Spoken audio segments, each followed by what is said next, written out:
आप सभी लोगों का स्वागत है। और आइए आज अपने लोग विज्ञान का एक छोटा सा पॉइंट पढ़ें, संक्षारण। क्या पढ़ेंगे आज? संक्षारण। ये संक्षारण क्या होता है भैया? संक्षारण जिसे इंग्लिश मीडियम वाले क्या बोलते हैं? कोरोजन। क्या बोलते हैं?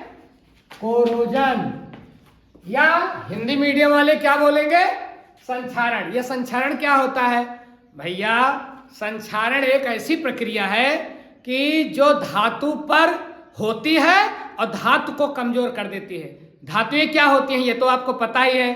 धातुएं जो विद्युत धारा की सुचालक होती हैं, धातुएं जो ठोस होती हैं, धातुएं जो जिनकी अपनी एक विशेष चमक होती है, जिनमें तन्यता होती है, आघात वर्धनीय होती है, वही प्रकृति में धातु कहलाती हैं। जैसे लोहा है, चांदी है, कापर है, और ये सब क्या है?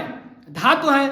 तो ये धातुएं किसी कारण से इन धातुओं का क्या हो जाए? क्षय।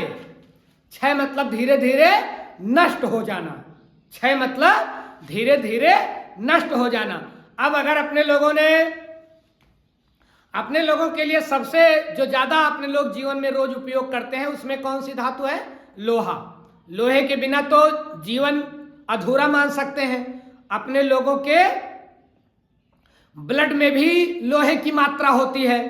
तो ये जो लोहा होता है इसका संक्षारण जब होता है, अपने लोग लोहे को फेंक देते हैं कहीं घर में, जमीन पर, अहाते में, कहीं अपने लोगों ने फेंक दिया। कुछ दिन के बाद अपने लोग देखते हैं कि लोहे का रंग काले से भूरा हो गया और लोहे पर परत पड़ने लगी। वो परत चिटक करके निकलने लगी। लोहा कमजोर हो गया। अब ये लोहा जो भूरे रंग में बदल गया, उस पर पपड़ी पड़ने लगी। पपड़ी निकल करके लोहे को कमजोर करने लगी। भैया यही प्रक्रिया कहलाती है संक्षारण। अब आप समझ गए? विज्ञान की भाषा में इसी को समझ ले। जब कोई धातु हवा या नमी के संपर्क में आने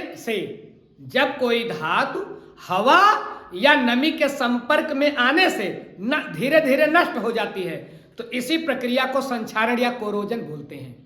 फिर से सुने, संक्षारण क्या है? आपसे 1 नंबर का प्रश्न पूछ सकता है कि संक्षारण से आप क्या समझते हो? तो संक्षारण क्या है?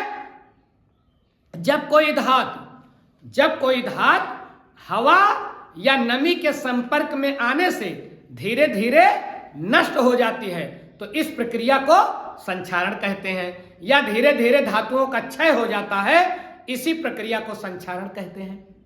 कंफर्म हो गए?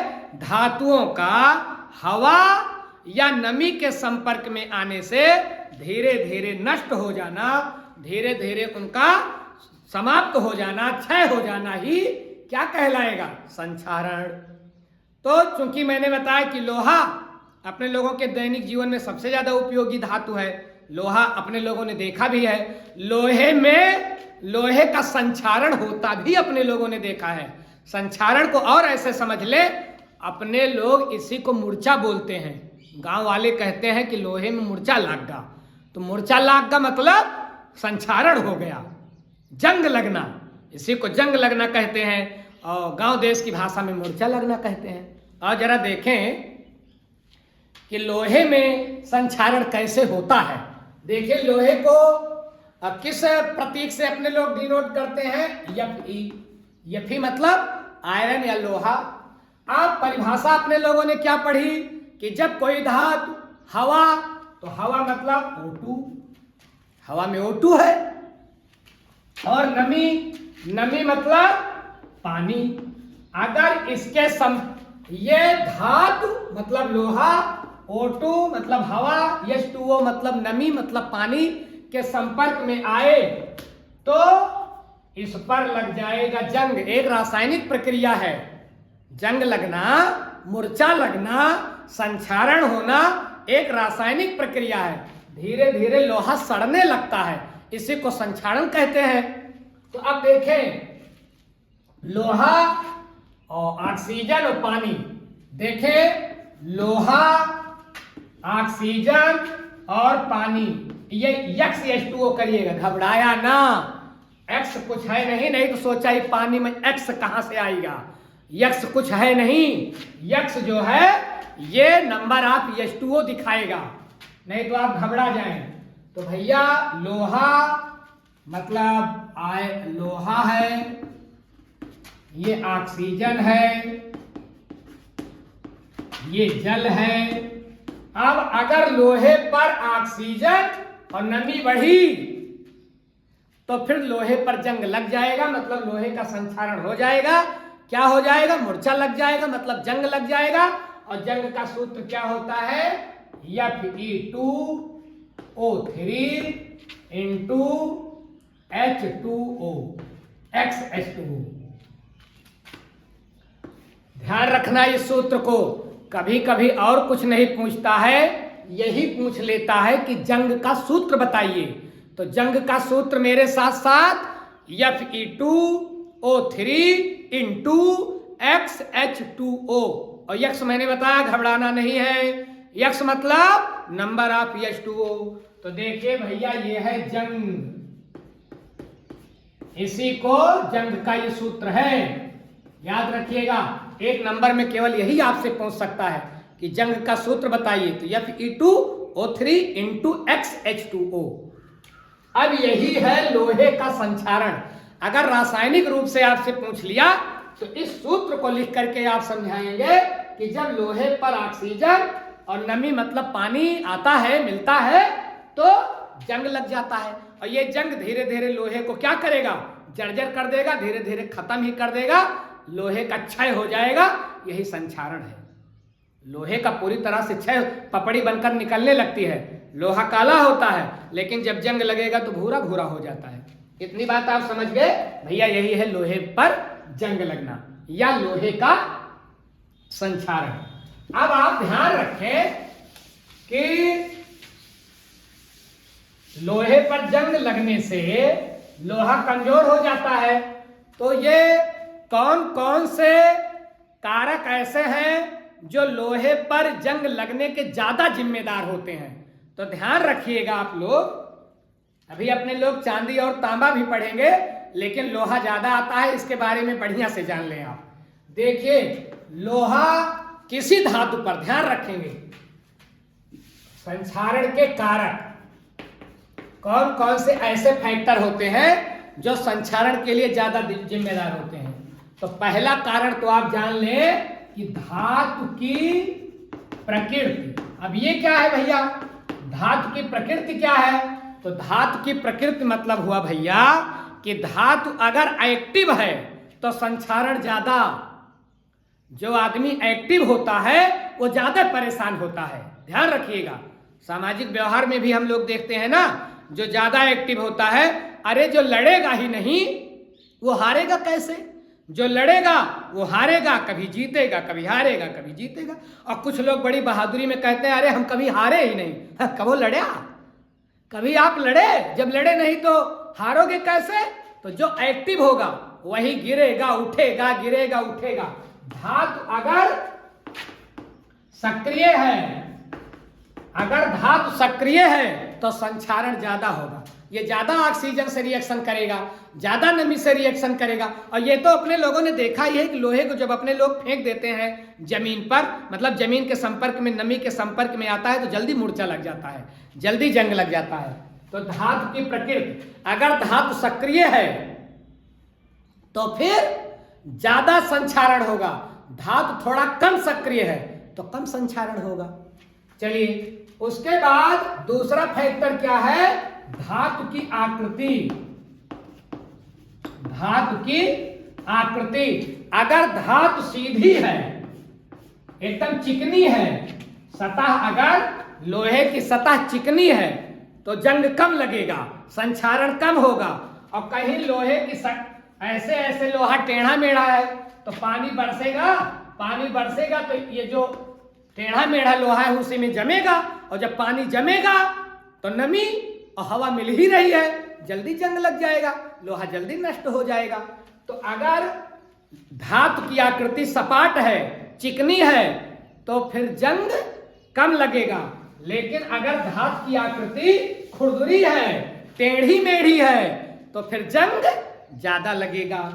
और तीसरा कारक ध्यान रखें, वायु में नमी। अगर वायु में नमी ज्यादा है तो फिर जंग ज्यादा लगेगा। नमी मतलब H2O। अगर हवा में H2O की मात्रा ज्यादा है तो जंग ज्यादा लगेगा, और अगर हवा में नमी की मात्रा कम है तो जंग कम लगेगा। सीधी सी बात है, अभी अपने लोगों ने रिएक्शन देख ही लिया। और वायु में वायु की अम्लता, भैया अगर हवा में एसिडिटी ज्यादा है, अम्लता ज्यादा है, अम्ल की मात्रा ज्यादा है, तो जंग ज्यादा लगेगा धातु पर। और अगर वायु में एसिडिटी कम है, मतलब अम्ल की मात्रा कम है, अम्ल वर्षा आप समझते हैं ना, तो अगर अम्ल वर्षा हो रही है, अगर पानी के साथ साथ अम्ल भी ज्यादा आ रहा है, तो फिर क्या होगा, धातु पे जंग ज्यादा लगेगी।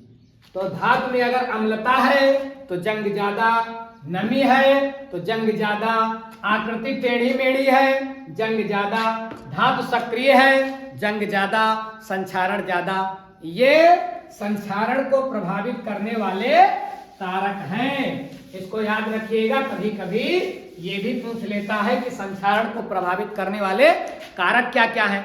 अब एक झटके में आओ ये देख ले कि संक्षारण से बचने का उपाय क्या है। संक्षारण रोकने का उपाय कैसे रोकोगे? सबसे सरल तरीका है कि धातु पर पेंट लगा दीजिए। अब अगर धातु पर पेंट लगाएंगे, ये धातु है, इस पेंट क्यों करते हैं धातु को? केवल खूबसूरती बढ़ाने के लिए ना भैया, लोहे को केवल इसलिए नहीं पेंट करते हैं खूबसूरत लगे, इसलिए भी पेंट करते हैं लोहे को कि सुरक्षित रहे। जब लोहे के ऊपर आप पेंट मसल दोगे तो क्या होगा, तो जो नमी आएगी, जो हवा आएगी, पेंट से टकराएगी। ये एक प्रकार से लोहे का बॉडीगार्ड है। पेंट क्या है? लोहे का बॉडीगार्ड है, धातु का बॉडीगार्ड है। कोई झटकाएगा पहले बॉडीगार्ड सहेगा, नेताजी के ऊपर बाद में असर आएगा। ठीक उसी प्रकार से अगर हवा या नमी आएगी तो सबसे पहले किसको अटैक करेगी? पेंट को। लोहा बचा रह जाएगा। तो संक्षारण रोकने का सबसे उत्तम उपाय क्या है? पेंट लगा करके, ग्रीस लगा दे, तेल लगा दे, मतलब वायु रोधी कोई भी चीज लगा दे, तेल लगाकर, तेल ग्रीस लगाकर रोका जा सकता है। और रही बात लोहे की, तो लोहे पर तो हम कर देते हैं यसद लेपन। ये भी एक नंबर का प्रश्न आ जाता है, यसद लेपन। अब आप बोलोगे सर ये क्या है यसद लेपन? तो लेपन किया जाए लोहे पर, यसद मतलब जिंक का, जिंक की परत चढ़ाई जाए लोहे के ऊपर। ध्यान से सुनिए, जैसे ये लोहा है, मान लीजिए लोहे की रॉड है, तो इसके ऊपर जिंक की कलई चढ़ा दें। कलई चढ़ाना जानते हो? परत चढ़ाना। तो लोहे पर ध्यान सुनिएगा, लोहे पर जिंक की कलई चढ़ाना या जिंक की परत चढ़ाना, जिंक से पेंट कर देना, कहलाता है यसद लेपन। या इसी प्रक्रिया को हम बोलते हैं गैल्वेनीकरण। इंग्लिश मीडियम वाले गैल्वेनाइजेशन, गैल्वेनीकरण, और हिंदी मीडियम वाले यसद लेपन। तो यसद लेपन आपसे आ सकता है कि what do you mean by galvanisation? तो आप घबराएंगे नहीं, आपसे पूछ लिया यसद लेपन क्या है, क्या कहेंगे? लोहे पर जिंक की परत चढ़ाना ही यसद लेपन है। और यसद लेपन से फायदा क्या है? अगर लोहे पर, अगर ये यपी है और इसके ऊपर जिंक की परत चढ़ गई, तो फिर लोहे का क्षय नहीं होगा, क्योंकि नमी और हवा कोई चीज आएगी तो किससे टकराएगी? जिंक से टकराएगी, और लोहा बेचारा सेफ रहेगा। तो एक प्रकार से यसद लेपन क्या है? एक प्रकार से यसद लेपन लोहे का जिंक, लोहे पर जिंक रूपी बॉडीगार्ड है। लोहे का बॉडीगार्ड कौन? जिंक। और जिंक से क्या करेंगे? यसद लेपन या गैल्वेनीकरण।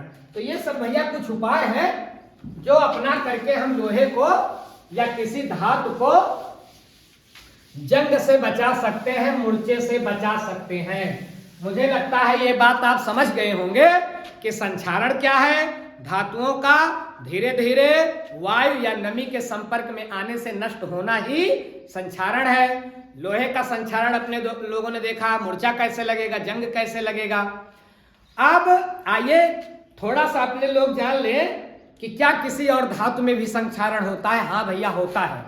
जैसे देखें चांदी, चांदी तो अपने लोग जानते ही है ना, चांदी के आभूषण बनते हैं, पैर में पहने जाते हैं, पायल बनती है चांदी की।